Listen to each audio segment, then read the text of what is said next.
What's up, guys? It's Alex here. Welcome to my channel.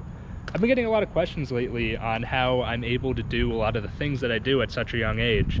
So I decided to make this YouTube channel to go over some of that with you and hopefully inspire some of you to take control of your own finances and do the same.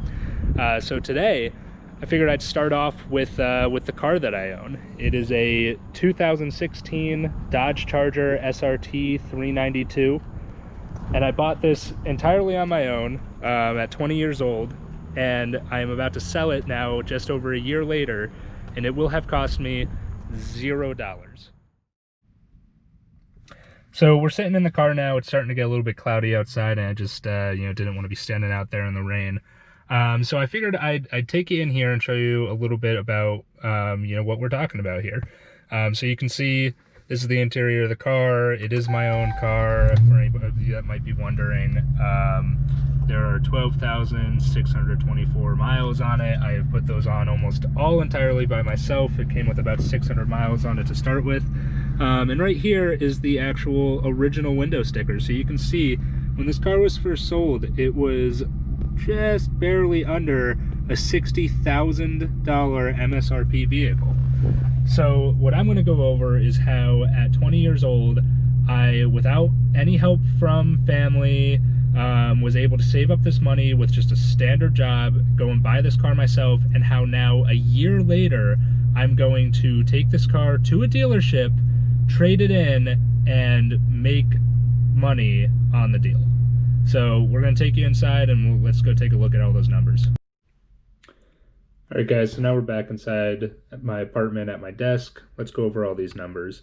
So for those of you paying close attention up until this point, you might have started to question, if it's a 2016 car and I bought it brand new, how am I now selling it in 2020 and I've only had it for a year?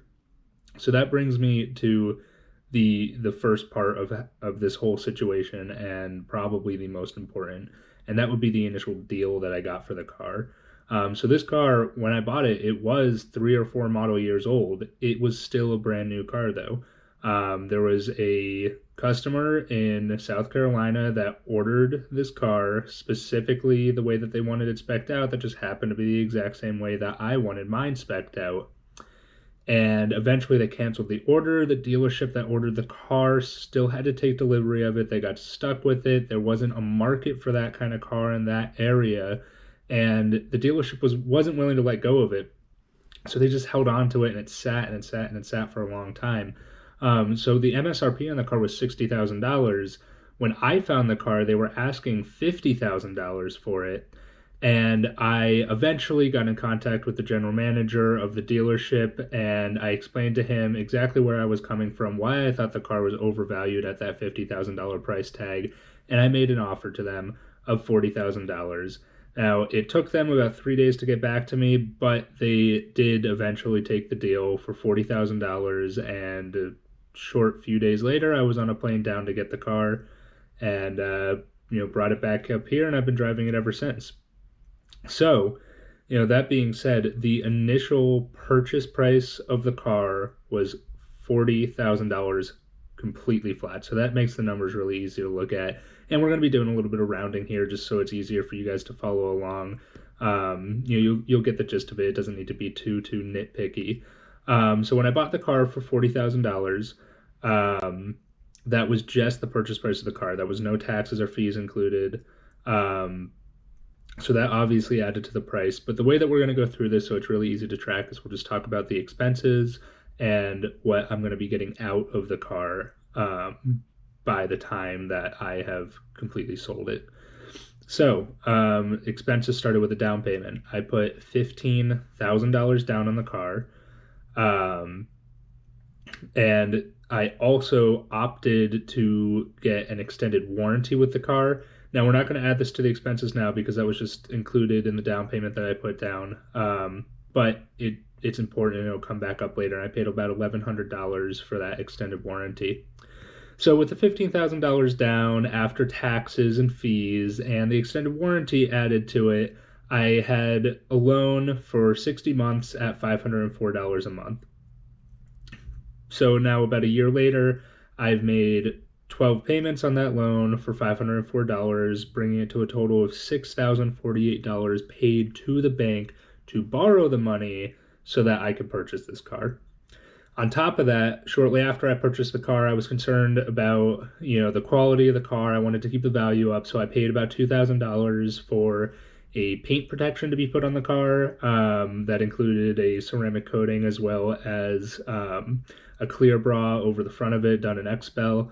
And that is actually possibly going to help the value of the car just a little bit when I go to sell it. And now, at the end of all this, I'm left with a $26,000 loan a year later, and that loan still needs to be paid off so that I can trade the car in. Or, it's paid off by the trade-in value, but we're going to add that as an expense so it's easy to follow there. So that all being said, if I pay off the loan, I account for every other expense that was there, including the down payment and the paint protection and the interest that I've paid, I will have put $49,048 into the car. Now, this is what I'm going to get back out of that. So it's now August of 2020. I'm looking at trading it in, and the car has actually appreciated in value. And that's, part number 2 here that makes this deal so great. Most cars will actually lose value. And when I bought this car, I expected it to lose value. However, I did make a very conscious choice to purchase this vehicle because of how I thought it would hold its value. I did not expect it to perform as well as it has so far, but I did expect to receive a good return out of it when I went to go sell it. Now, the trade-in value of the car as it stands is actually more than I paid for it. The trade-in value is around $45,000 right now. So, if we look at the expenses and then add $45,000 back to that, that is what I'll get for selling the car. Now, still not in the green. And here's where a couple of other things come into play.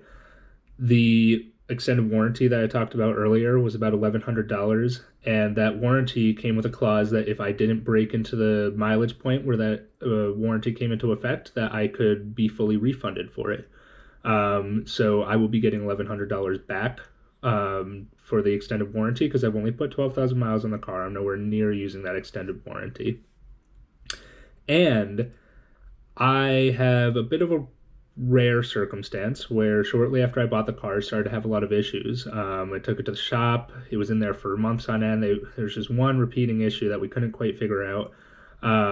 So eventually it was fixed. The car's fine now, but I did take advantage of that. So I reached out to a lemon law lawyer, and we actually went after Fiat Chrysler, trying to see if we could get the car declared as a lemon because I was very concerned about it at the time.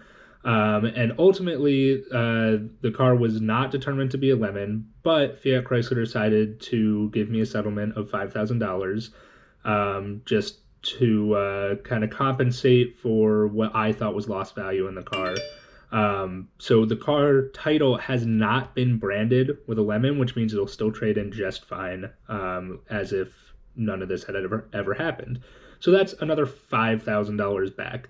So if we look at the expenses, that totaled out to $49,048 on a return. I will be getting from the trade-in, from a refund of the warranty, and from the settlement that I got with Fiat Chrysler, I will be getting $51,100 back. So not only did this car actually not cost me any money, even after all the interest and everything that I paid on it, but I will be gaining $2,052 out of it.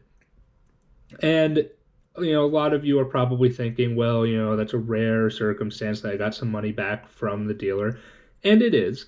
But let's say we take that all away.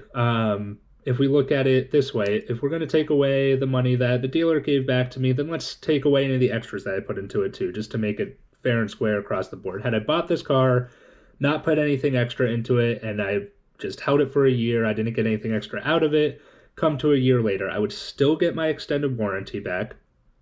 I wouldn't have paid the $2,000 in paint protection, and I wouldn't have gained the $5,000 through the settlement lawsuit with Chrysler. So that would leave me at negative $948. So yes, I would have lost money on the car over a year, but that would have only cost me $79 a month, which is actually less than the depreciation, or less than the interest, sorry, less than the interest that is being charged on the loan every month. So I still technically made some money. If I gotten a better interest rate loan, maybe I even would have come out to a net zero or maybe even a net positive. So it's just very interesting to see how you can manipulate market values to work in your advantage. And now I've gone a whole year with not only transportation, but transportation that I really, really liked and I really enjoy to drive.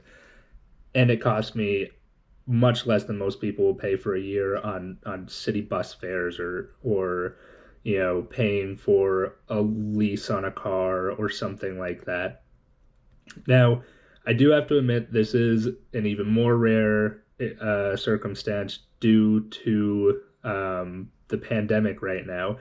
And the reasoning for that is that the reason that the value of my car is so much higher is because there are production shortages at the Dodge factories because of the pandemic, because the states that those factories are in are either shut down or they're not quite fully reopened yet, and there's less workers, and they're still trying to figure out how to kind of work around just this new coronavirus that's going to be here for a long time. So that's hitting production hard, and they're not able to produce these high-end cars as fast as they used to, meaning that there's more demand for a car like mine because people aren't able to get them new as fast as they used to. So that's driven the value of my car up, and I am going to take advantage of that now. And maybe in a later video, I can even go into depth on why I decided to take advantage of that now versus later, and what I plan to do in the future, because I still think that I will eventually own either this car or a very similar car again in a couple of years. So thank you guys for listening through. If you like the video, please leave a like. If you want to keep watching along and see what other stories I have to share, subscribe to the channel and turn on that little bell notification so you know when I post a new video.